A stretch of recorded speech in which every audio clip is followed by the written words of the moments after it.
帽团全员的最强战斗形态攻击，索隆的实力最多排在第3名，娜美有击败赤犬和黑胡子的力量。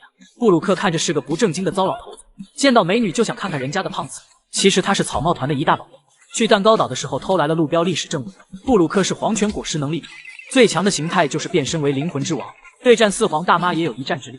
乔巴吃了人人果实老百姓形态，看似对战斗力没有什么提升，却掌握了最稀有的恶魔果实暴走，能变成一头狂暴的巨大驯鹿，可以徒手接住四皇大妈的拿破仑，还能抗衡赏金超13亿的异灾奎因。索隆没有吃任何恶魔果实，主要的战斗力来自剑术和霸气。不过当前的索隆还没有掌握霸王色，阿修罗王者系是他使用过的最强招式。不过尾田曾在 SBS 中说过，最适合索隆的果实是鱼与果实青龙形态。难道索隆要具备凯多那样强悍的力量，才能登顶世界最强剑豪吗？弗兰奇是一名改造人，靠着科学力量已经能击败海军中将，他还有堪比闪闪果实的镭射光线。如果能把冥王的力量融入弗兰奇大将军，他的战斗力绝对不会比四皇差。最适合弗兰奇的果实是武器果实，虽然 Baby 5对他的开发并不好，如果弗兰奇能得到它，战斗力最少能达到大妈团的匠心水准。作为狙击手的乌索普，只要提升见闻色霸气就能变强。尾田却说口袋果实最适合他，难道说乌索普当下的缺点是子弹储备不够吗？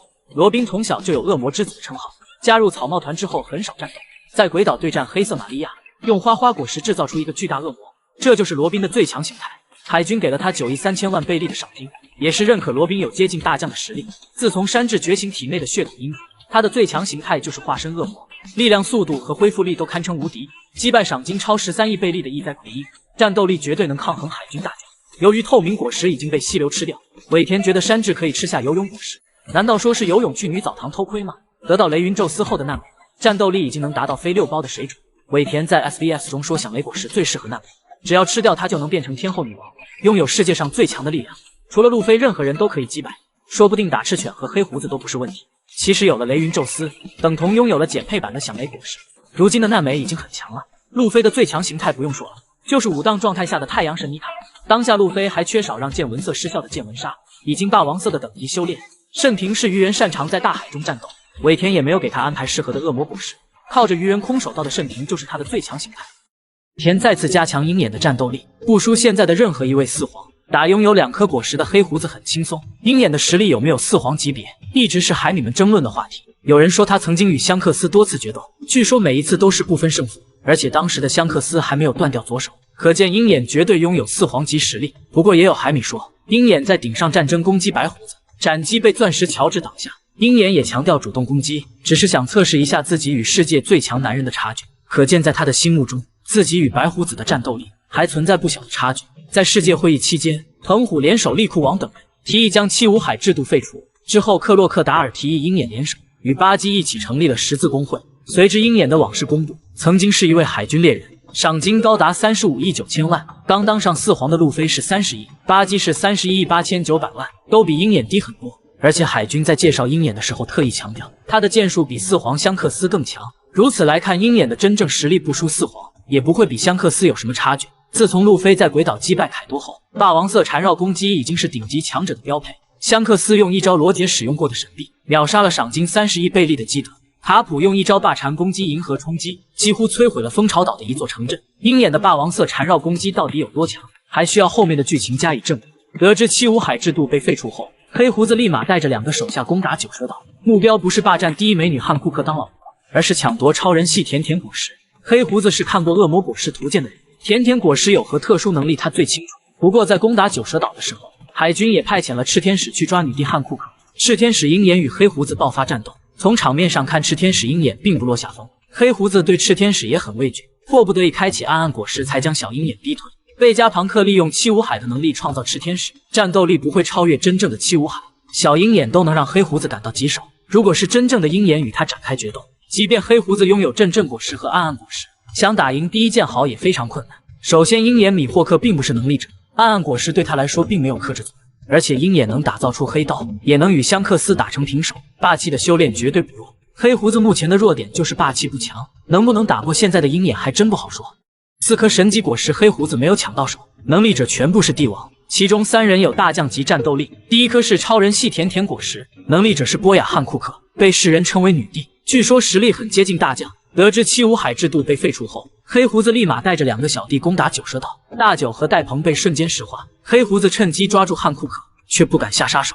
他很清楚汉库克一旦被干掉，自己的2个伙伴将会永久变成石像。好在雷利在此刻赶到，提议黑胡子先放手，他来确保汉库克解除能力。面对前海贼王的副船长，蒂奇只能乖乖听话，也放弃抢夺甜甜果实。据说甜甜果实是一颗双生恶魔果实，另一种能力是变成海妖美杜莎。当下黑胡子急需动物系的体力和恢复力，也难怪他会盯上甜甜果实。第2颗是自然系烧烧果实，第1任能力者是艾斯。在马林范多被赤犬贯穿身体丧命，多弗朗明哥得到烧烧果实后，利用它作为奖品对付陆罗联盟。黑胡子与艾斯相处多年，对烧烧果实的强大力量非常清楚，于是派遣第1船长巴沙斯参战，目的就是将烧烧果实收入囊中。只不过萨博从半路杀了出来，得到烧烧果实后，当着众人的面吃掉。随后萨博与大将藤虎战斗，从场面上看2人的实力不分伯仲。世界会议期间，萨博从吴老星和伊姆大人的联手攻击下逃走，随后被世人称为炎帝，可见他的战斗力不会逊色任何一位大将。第3颗是橡胶果实，能力者是路飞，当今4皇未来的海贼王。巴沙斯在德雷斯罗萨没有得到烧烧果实，立马将目标对准橡胶果实。果实图鉴上没有尼卡果实的介绍，很奇怪黑胡子为何会要橡胶果实。当时路飞与明哥交战后4档解除，处于不能使用武装色霸气的状态，眼看巴沙斯就要得手了，又是萨博及时出现，一脚将他踹飞。面对巴沙斯对艾斯的羞辱，萨博彻底愤怒，狠狠虐了巴沙斯一顿。第4颗是吞吞果实，能力者是瓦波尔，也是一国之君。吞吞果实对战斗力的提升不算强，用来赚钱却非常的好用，能让瓦波尔被路飞击败后，赚到足够多的钱重新成为国王。当年黑胡子得到暗暗果实后，立马前往慈古王国找吞吞果实，得知瓦波尔将他吃掉后就离开了，却没有选择干掉瓦波尔抢果实。看来黑胡子对吞吞果实的渴望度并不算高。田公开最强的超人系果实，并不是路飞的幻兽种尼卡果实，在香波地群岛救过索隆一命。说起最强的超人系果实，很多人会觉得是阵阵果实，他的能力者是白胡子，也被世人称之为世界最强男人。白胡子的赏金是50亿4600万，仅次于罗杰的55亿6480万贝里。当年在无名小岛遇见罗杰，2人使用霸王色缠绕对轰不分胜负。后来去马林范多救艾斯，战国对白胡子非常忌惮，让手下们不得大意。就连卡普也很认可白胡子的战斗力，强调他拥有毁灭世界的力量，即便是拖着奄奄一息的身体，也能暴揍拥有4皇级战斗力的赤犬。不过黑胡子让阵阵果实的实力下降，居然打不赢觉醒的手术果实。暴君熊的肉球果实能力公开，也有不少海米认为那就是最强超人系，不仅拥有毁灭一座岛屿的破坏力，还拥有让人瞬间恢复的治疗能力，速度甚至能达到堪比光速的瞬间移动。也难怪萨坦圣执意让熊当七武海。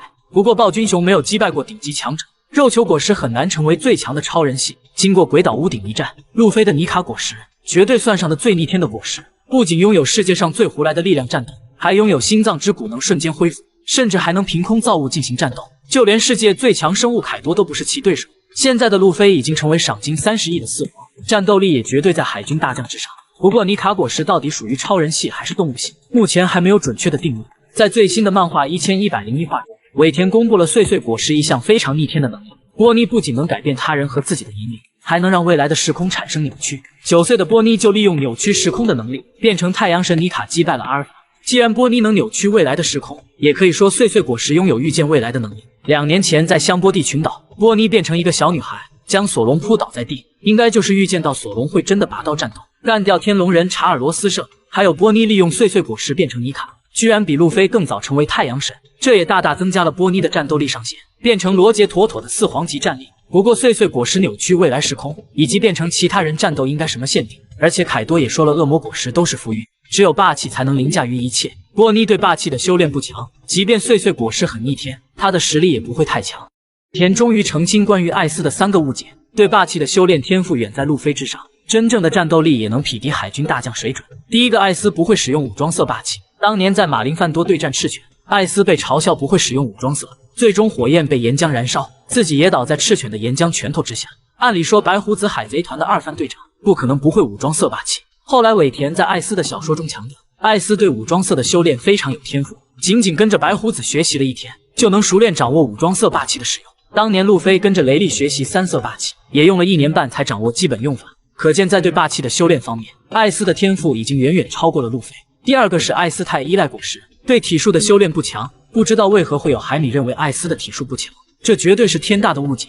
难道说艾斯对烧烧果实的开发很好，才导致他太依赖恶魔果实的吗？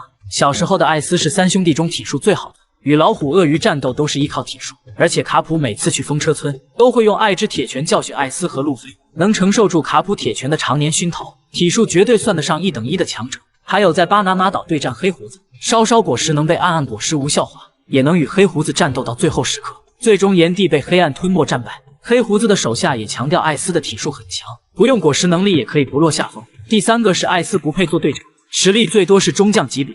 在加入白胡子海贼团之前，艾斯与圣平大战5天5夜不分胜负。圣平属于鱼人族，擅长在海中战斗，艾斯能与他打平，实力绝对不弱。而且在海贼王漫画1100话中，尾田公布艾斯曾击败过一位七武海。虽然说七武海的水平层次不齐，也能从侧面反映艾斯的实力不算弱。顶上战争的时候，艾斯与青雉有过交手，两人果实互克不分胜负。对战赤犬算是艾斯的战力污点，果实能力和战斗经验都被碾压。赤犬绝对算得上4皇级别的强者，对战受伤的白胡子丝毫不落下风。与青雉大战10天10夜，最终获胜。他能击败艾斯也算情理之中的事情。尾田曾在 FBS 中说过，白胡子海贼团的队长不是序号越小实力越强，16位队长的战斗力属于同一水平。也就是说，艾斯与马尔科是同段位，马尔科绝对有匹敌大将的战斗力，艾斯的战斗力也应该接近大将水准。不过白团队长们的战绩表现很差，都能匹敌马尔科，很难让人信服。太多战败之后留下的未解之谜。顶上战争想救白胡子，贬低过卡普的战斗力。打5档状态下的路飞并没有使用全力。第一个是凯多与红发有没有爆发战斗。顶上战争爆发之前，凯多和静本想去马林饭多凑热闹，却被香克斯带着手下阻止。具体的战斗经过并没有公开。从红发团全员无伤来到马林饭多，应该是凯多和静被击败了。也有海米推测是香克斯发动了面果实，凯多也不得不给一个面子。红发海贼团与凯多的交手时间不长，应该没有爆发激烈的战斗。第二个是凯多为何骂白胡子无能。得知白胡子在马林饭多战死后，凯多居然发怒说白胡子无能，像是在责怪他没能活着离开海军基地，也没有将艾斯安全救出来。难道说当初凯多和静要去顶上战争，目的是帮助白胡子救艾斯吗？凯多的梦想是让全世界爆发战争，应该不会有救白胡子这种想法。第3个是凯多为何贬低卡普的实力。在鬼岛屋顶对战路飞的时候，凯多认可路飞是能与自己搏命战斗的人，与之同时还强调罗杰和洛克斯等人也拥有能和自己决斗的实力，其中却没有英雄卡普。难道是不认可卡普拥有击败他的战斗力吗？凯多虽然被海军多次抓捕过，都是一个人挑战整个海军部队，对手应该是赤犬和黄猿这些人，轮不到卡普和战国等老资格出手。凯多说能与自己决斗的人中没有卡普，应该是没有与卡普正面战斗过。第4个是凯多到底是不是鬼族。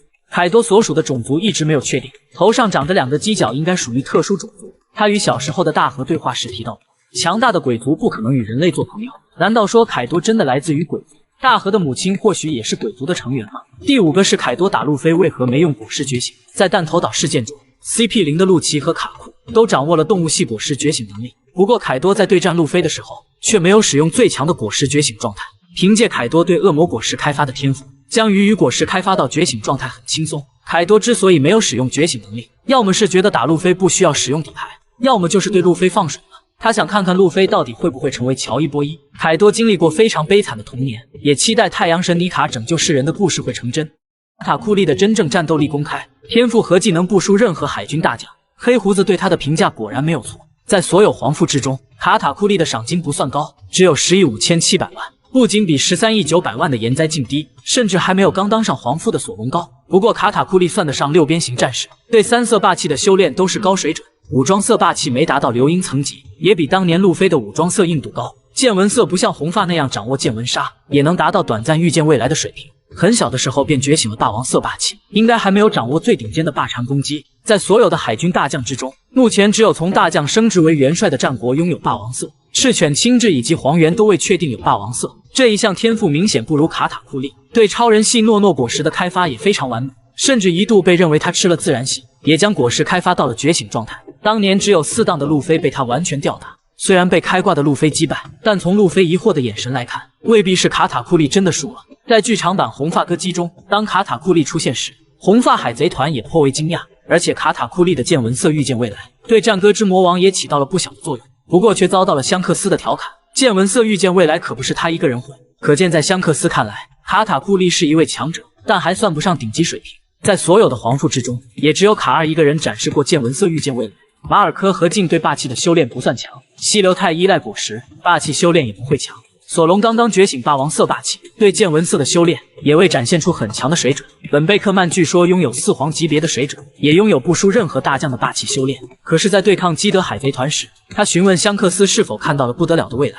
难道说本贝克曼的见闻色不如卡塔库利，还没达到预见未来的水准？黑胡子对卡塔库利的评价特别高，也认定他拥有大将级别的水准。为了解读路标历史正文，黑胡子派遣范奥卡和亲自闯入蛋糕岛，目标是将三眼族的布林抓回来，利用他的觉醒能力解读古代文字。当时大妈带着半个海贼团在河之谷，只有卡塔库利和克利架在蛋糕岛。黑胡子让亲自前往，也是认定卡塔库利很强，只有亲自才能与之抗衡。如此来看，卡塔库利是否拥有抗衡海军大将的战斗力呢？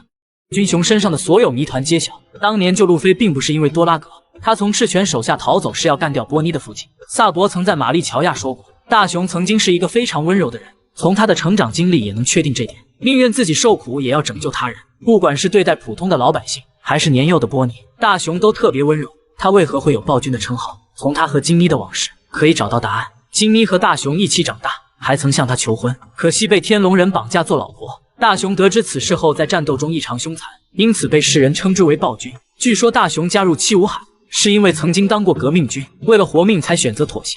其实大雄成为七武海以及成为贝加庞克成为试验品，都是为了救波妮。当年金妮从玛丽乔亚逃回来，身患青玉鳞病，还带着只有2岁的波妮。更加悲惨的是，波妮也患上了青玉鳞病，据说比伯谦病更加恐怖。在波妮5岁的时候，医生推断她的病情会恶化，最多活不过10岁。大雄为了照顾波妮离开革命军，龙也说会全世界寻找名医救波妮。结合波妮曾对路飞等人说过，小时候曾去过贝加庞克的实验室，可以推断出大雄为了拯救波妮，应该是找到了最聪明的贝加庞克，作为交换才答应海军成为七武海，以及提供身体用来研制和平主义者。当年在恐怖3维帆船，大雄接到海军的命令，将草帽团彻底抹杀。他只是测试了一下路飞伙伴的忠诚度，便将草帽团全员放走。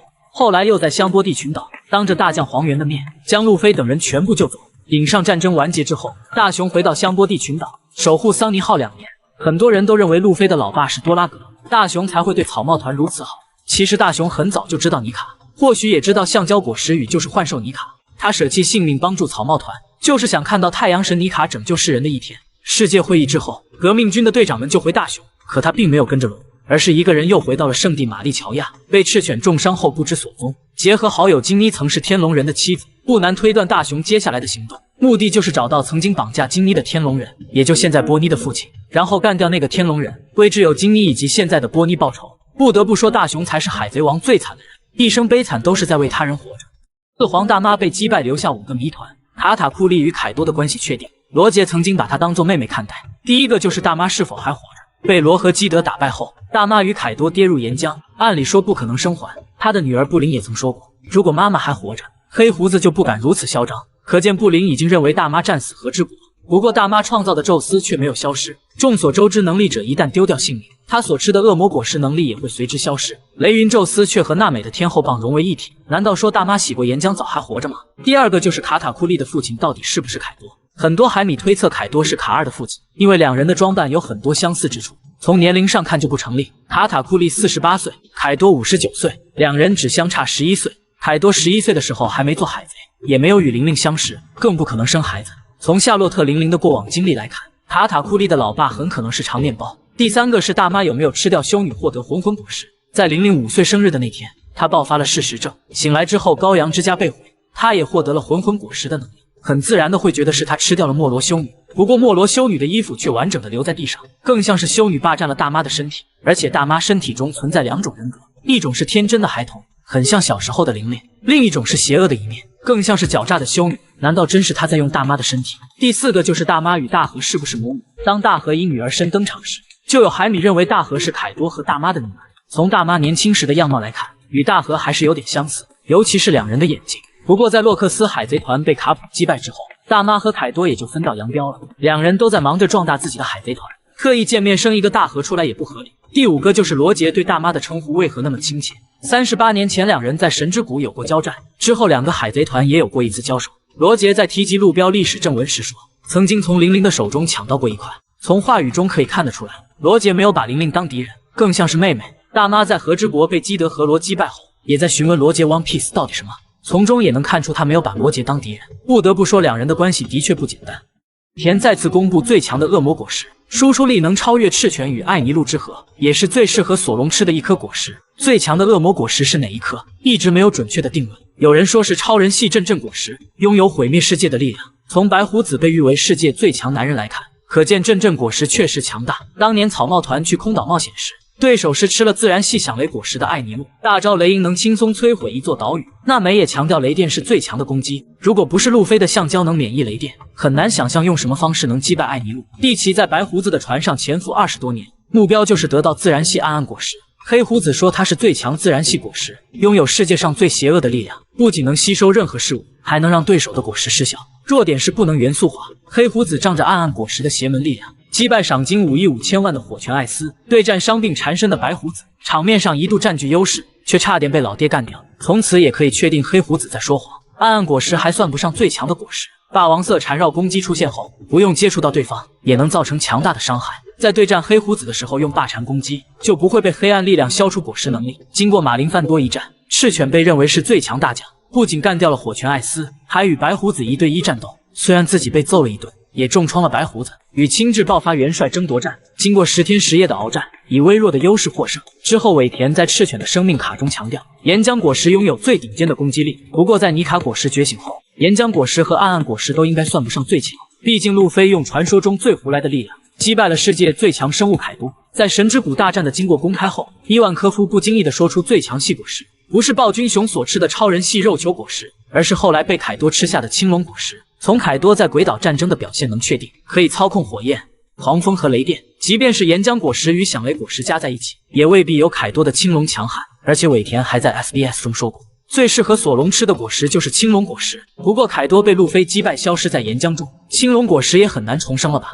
恩克斯有2个弱点被公开，已经算不上最强的四皇，打黑胡子的时候存在重大缺陷。自从白胡子在马林范多丢掉性命后，香克斯就被认为是最强的四皇。海军也强调过，红发团实力均衡，有铁臂海贼团之称。副船长本贝克曼也拥有4皇级别的战斗力。目前香克斯展示出的技能全部是最顶尖的级别，霸王色缠绕攻击能轻松秒杀赏金30亿的基德，见闻色霸气不仅能预见未来，还拥有让对方见闻色失效的见闻杀。武装色的强弱还没展示过，应该达到流鹰层级，能从内部攻击。香克斯还拥有瞬间移动能力，闪闪果实的速度也比不过他。佩刀格里芬还不确定是无上大快刀，攻击时能产生很强的火焰。曾经为了让艾斯不去找黑胡子，与白胡子交手也是不分胜负。去顶上战争之前打过凯多，没有受任何伤，将凯多合进逼腿。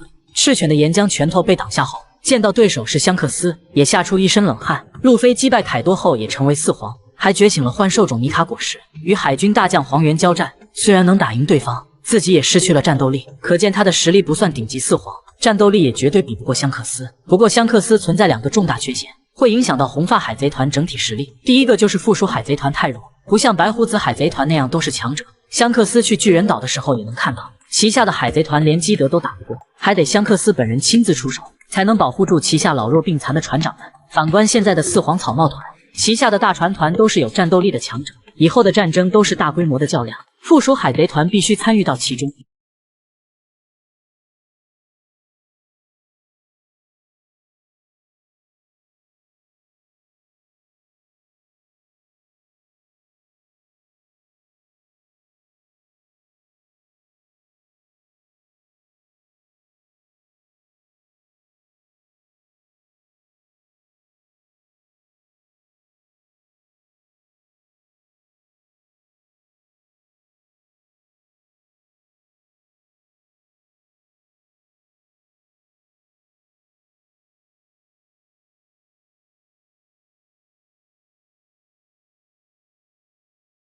贝克曼的真正战斗力确定，2次让大将黄猿乖乖认怂。见闻色霸气却不如卡塔库利，被誉为铁臂海贼团的红发团，一直被认为有双4皇配置。除了船长香克斯外，副船长本贝克曼也被认为有4皇级别。本贝克曼出手战斗的次数非常少，多年前在风车村有过一次战斗，对手是一群山贼小卡拉米，还没出力对方就全部倒下了。2年前红发海贼团去顶上战争救路飞，香克斯挡住赤犬的岩浆拳头，本贝克曼用枪指着黄猿的脑袋，让对方乖乖举起双手，不敢继续攻击。想当年黄猿在香波地群岛对战雷利，都表现出一点不输对方的气势，主动向本贝克曼认怂，也能反映出黄猿非常认可他的战斗力。在去马林范多之前，红发海贼团还与凯多和岩灾镜爆发过冲突。那场战斗的经过虽然没有公开，结果却是红发海贼团无伤获胜。香克斯的对手是凯多，本贝克曼的对手是岩灾镜，也应该战胜了对方。还有在剧场版红发歌姬中，黄猿打算攻击被乌塔歌声影响的民众，本贝克曼再次用枪指向黄猿，又一次让对方乖乖举起双手放弃战斗。作为海军大将的黄猿，居然被四皇团的二把手打死，只能说实力不强，也难怪他去弹头岛杀贝加庞克，被武当状态下的路飞一拳爆头倒地。尾田曾公开本贝克曼的核心能力，拥有能比肩香克斯的战斗力，在东海篇的时候，他是最聪明的人，能超过百基洛克和娜美。本贝克曼还有着非常机敏的移动速度，以及能凌驾于海军大将的霸气，即便是新世界的七武海和海军大将，对他强悍的实力都非常忌惮。不过在红发海贼团去埃尔巴夫的时候，本贝克曼却暴露出一个缺点。当时基德知道香克斯就在巨人岛，于是发动磁力大炮准备攻击。香克斯用预见未来的见闻色霸气，探查到基德会带来不得了的破坏，于是发动霸王色缠绕攻击神臂，将基德和基拉两个人瞬间秒杀。当时本贝克曼见到香克斯主动出击，立马说：“你一定看到了不得了的未来吧？”从这句话是否可以判断出，本贝克曼应该不具备见闻色预见未来？在所有的皇夫之中，卡塔库利已经确定拥有见闻色预见未来。鹰眼名义上算是十字工会的二把手，他能与香克斯决斗不分胜负，不管是霸王色霸气，还是见闻色和武装色，都应该不输香克斯。如此来看，本贝克曼凌驾于大将的霸气，到底值不值得相信呢？知道佩罗娜的生父是谁吗？他与索隆的关系不只有爱情。佩罗娜在恐怖三维帆船初次登场，身份是莫利亚海贼团的三怪人之一，扎着粉色双马尾辫，头戴皇冠，妥妥的可爱萝莉。那时的霸气设定还不完善，佩罗娜的幽灵果实简直就是霸，制造出来的消极幽灵简直无敌，把草帽团的三大主力按在地上摩擦。如果不是碰到更加消极的乌索普，路飞的脑袋铁定会被莫利亚拿走。后来暴君熊来到恐怖三维帆船，向莫利亚传达黑胡子当七武海的消息。刚刚见到佩罗娜就问了一句：“你最想去旅游的地方是哪里？”佩罗娜很认真的想了半天，然后一脸期待的把目的地说了出来，结果就被大熊一巴掌拍飞，来到世界最强剑豪鹰眼的驻地克拉伊卡奈岛。后来索隆在香波地群岛被黄猿玩虐，也被大熊拍到鹰眼的驻地，见到曾经的敌人。佩罗娜不计前嫌，给索隆进行了紧急治疗，守在昏迷的索隆身边，一整夜没有睡觉，那应该就是爱情了吧。后来鹰眼回到克拉伊卡奈岛，把路飞失去兄长的事情告知索隆，为了变得更加强大，索隆主动下跪拜师，祈求对方传授自己剑术。佩罗娜就这样陪着两大剑豪，在克拉伊卡奈岛度过了2年的美好时光。护送索隆从香波地群岛重新起航后，佩罗娜与鹰眼过起了二人世界。鹰眼放下黑刀叶，拿起菜刀当厨师，佩罗娜负责制作下午茶的点心。就在世界会议期间，佩罗娜从报纸上得知莫利亚还活着的消息。尾田曾在 SBS 中说过，佩罗娜是莫利亚捡来的孤儿，一直把他当作父亲。于是佩罗娜决定从鹰眼身边离开，去黑胡子的地盘蜂巢岛寻找莫利亚。后来卡普带着索尔去蜂巢岛救科比，一拳银河冲击毁掉半个城镇，为了救科比却遭到溪流的暗算重伤，最终被青雉等人击败后下落不明。有不少海米推测，卡普并没有丧命，很可能被莫利亚和佩罗娜救走了，就像当年多弗朗明哥铲除莫利亚一样，莫名其妙的从眼前消失。佩罗娜的身世一直没有公开，我们只知道她是莫利亚捡来的孤儿。回顾莫利亚的往事，曾经去和之国挑战凯多，战败后所有同伴被杀，盗走龙马的尸体和黑刀秋水，来到恐怖三维帆船用僵尸组建海贼团。当时的和之国民不聊生，佩罗娜很有可能是莫利亚在那时捡到的。索隆流淌着双月家族的血液，难道他与佩罗娜还有一些关系吗？赤犬能与白胡子打得有来有回，青雉也能让黑胡子不敢动手战斗，黄猿为何会被武当路飞一拳爆头？是妮卡太强还是黄猿太弱呢？从4个方面能得到答案。第一是黄猿坚持模棱两可的正义，对待任何事物都不认真。当年去香波地群岛团灭超新星，却没有将任何一人抓捕去监狱。后来对付草帽团一伙，黄猿也没有下杀手，踩着索隆练习高抬腿，直到冥王雷利出现，一拖鞋踹飞自己的光速踢，让草帽一伙逃生。在弹头岛遇到草帽团，黄猿依旧没有认真战斗，才导致对战路飞时完败。第二个原因是黄猿在执行任务，首要目标是将贝加庞克抹除，在与路飞战斗的同时，还要分心去找贝加庞克，导致没有用全力。黄猿虽然是和赤犬齐名的海军大将，至今也没有展示过超强的实力。顶上战争面对红发团的黄副本贝克曼，也只能乖乖举起双手表示投降。现在与真正的四皇路飞战斗，黄猿处于分心状态，被爆头也理所当然。第三个原因就像前大将泽法说的那样，黄猿太过依赖恶魔果实，面对弱者有绝对碾压的实力，对战顶级强者时就显得非常吃力。当年在马林范多攻击白胡子，八尺琼勾玉被马尔科用身体挡住，不仅没有对小马哥造成任何伤害，自己还被对方一脚踹飞。还有在剧场版红发歌姬中，黄猿当着红发海贼团的面攻击乌塔，光速移动也被香克斯的瞬间移动压制，担心脑袋落地乖乖举手投降。对战路飞的时候也能看出来，闪闪果实的攻击没有起到任何作用，不管黄猿使用什么样的招式，都能被路飞天马行空的招式化解。黄猿太依赖果实，导致霸气修炼不强，在顶级强者的战斗中处于劣势。凯多老师就曾说过，恶魔果实都是浮云，只有霸气才能凌驾于一切。不管是罗杰还是白胡子，在对待强者的时候，都会用霸王色缠绕攻击。黄猿连霸王色霸气都没有展示过，显然打不过掌握觉醒和霸禅的路飞。第四个原因就像海米一直讨论的那样，黄猿的真实身份是革命军，虽然剧情中没有明确交代，但从黄猿对待草帽团的战况可以确定，当初在香波地群岛，黄猿能瞬间秒杀超新星，却没有立马干掉索隆。还有在顶上战争的时候，黄猿每次攻击路飞都有在救人的嫌疑。最重要的是黄猿吊儿郎当的表情与变成小老头的路飞一模一样。如果黄猿真是路飞的好舅舅，被武当路飞爆头有是一次演技的提升。3.6个已经重生的恶魔果实，成就三皇一帝。不过有2个神级能力惨遭浪费。第一个是超人系阵阵果实，上任能力者是世界最强男人白胡子。当初去马林饭多救艾斯，白胡子展示过毁灭世界的力量，就连英雄卡普也感到畏惧，让手下的海军千万不能掉以轻心，拖着重伤的身体暴揍赤犬一顿，差点让赤犬跌入大海丧命。白胡子死后，黑胡子得到阵阵果实，立马就叫嚣自己是最强男人。黑胡子显然是在吹牛逼，被变成大佛形态的战国一巴掌拍吐血。还有面对香克斯的红发海贼团，他也不敢应战，带着手下乖乖离开。黑胡子对阵阵果实的开发并不好，没有达到白胡子毁天灭地的高度，对战赏金只有30亿的罗，只用阵阵果实战斗被狠狠揍了一顿。第2个超人系魂魂果实，第一任能力者是莫罗修女，她没能用魂魂果实提升战斗力，最终被爆发事实症的玲玲吃掉。大妈利用魂魂果实带来的力量，一步步成为雄霸一方的海上皇帝，不仅可以利用灵魂创造霍米兹战斗，还能利用寿命进行治疗和提升实力。可惜的是没能将魂魂果实觉醒。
渊找出尼卡果实的2个弱点，赤犬打路飞居然有天生的优势。自从路飞觉醒幻兽种尼卡果实后，就有海米在讨论他的弱点。有人说路飞战斗太消耗体力，战斗一段时间后就会变成小老头。